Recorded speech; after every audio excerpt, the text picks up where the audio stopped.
How's it going? This is Brandon Jaffe with another recap for Hope for Parents with Struggling Teens.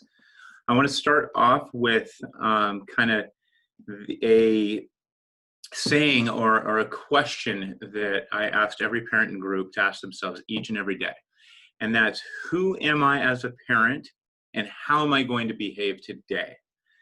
And you'll notice what I didn't say is, who am I as a parent and how am I going to behave unless my child does this, this, or this. It's just regardless of what's going on with my child.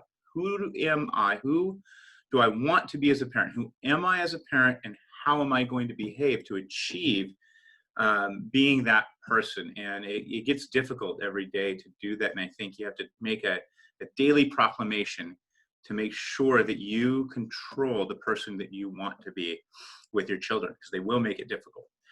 The next point that, or this topic that we discussed is, I want parents, after they ask themselves, who am I going to be as a parent and how am I going to behave? I think it's important to ask yourself, well, is what I'm doing in the relationship actually working? Is what I'm doing to parent my child actually working? Am I getting the results that I want?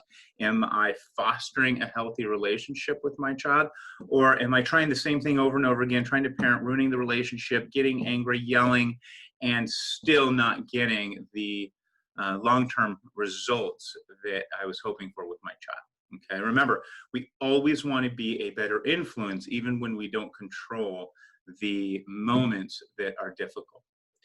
And you know what, with anything in life, when you eliminate the things that are not working, it doesn't feel good at first, but this unbelievable thing happens, and that's you create space. And when you create space by getting rid of anything that doesn't work, you're not going to fill it right away, but you have room so that when the right tactics or the right things come along, you're ready to implement those. You can fill those holes back up. And so that's really important. As soon as you get rid of what's not working, you make room for things that might. When another just really important thing that we discuss every single time we have parenting group is, as a parent, you must eliminate yelling.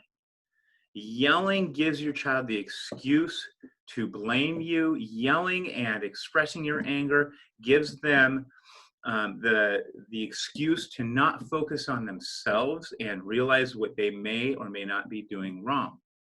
And so it is so hard to get out of the habit of getting angry and expressing your anger. I get it. But in the long run, it makes probably more of a difference than almost anything you'll do as a parent. And, you know, a lot of the angry kids have some sort of depression element to what they're going through. And so the last thing that a depressed child needs is for you to be angry. Okay. And that led to a good discussion about what a depressed child does not need from their parent. And that is, they do not need for you to fix their depression, oddly enough. Okay, you might offer resources, but every time a parent tries to fix a child's depression or fix a child's anxiety or take the responsibility to fix a child's any mental health issue, it backfires. The relationship gets ruined and you don't get anywhere. So a depressed child does not need you to fix things. They don't need you to be angry. They don't need you to nag, and they don't need you to create more chaos, even if they are creating chaos. And really one of the only things they need from you, or the couple things that they need from you, is for you to love on them unconditionally while setting healthy boundaries.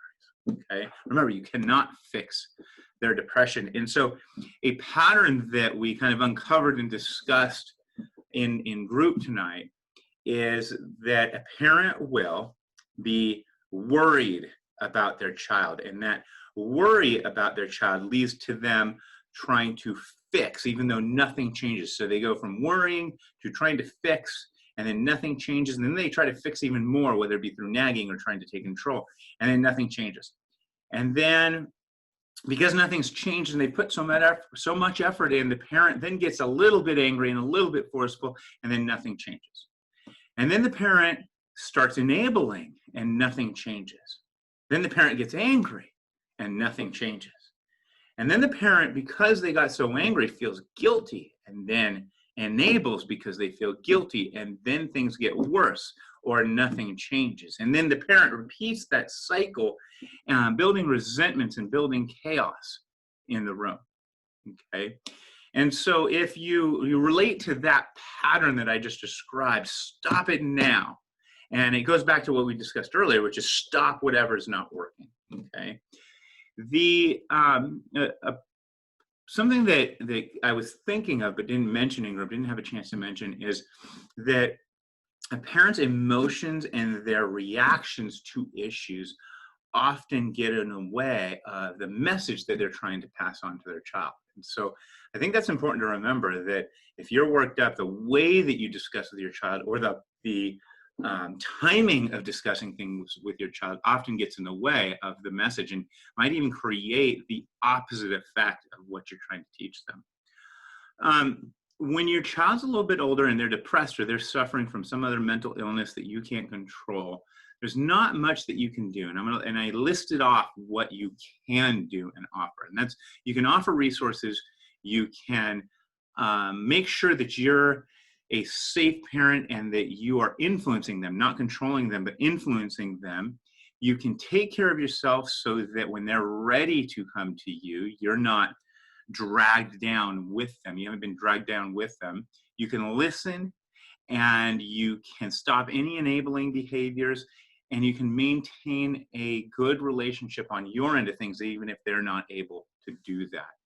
And most of all, you've got to remind yourself that it is their journey and you cannot take responsible for their journey.